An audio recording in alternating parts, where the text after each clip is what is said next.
अस्सलामु अलैकुम रहमतुल्लाह। मक्कतुल मुकर्रमा से आप सबके लिए ढेर सारी दुआएं हैं। बिहम्दिल्लाह ताला इस वक्त में मक्के पाक की पुरकैफ फजाओं में हूँ।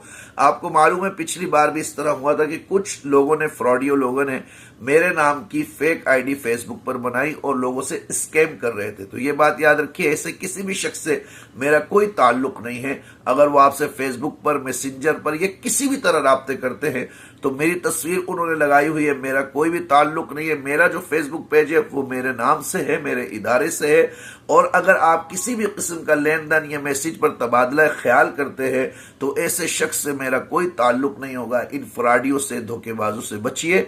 हमारा जो नंबर है वो इंशाल्लाह इस वीडियो में मेंशन हो जाएगा। जो मेरा सऊदीया का नंबर है उससे राब्ता कर सकते हैं, या कॉल सेंटर के जो 2 नंबर है उनसे राब्ता कर सकते हैं। इसके अलावा किसी से भी आप राब्ता करते हैं, मेरा कोई ताल्लुक नहीं। पिछली बार भी सफदर भाई के साथ ऐसा फ्रॉड हुआ है। तो आप सब महफूज रहें और सवाब की नीयत से मेरे तमाम मुरीद और शागिर्द इस वीडियो को वायरल करें।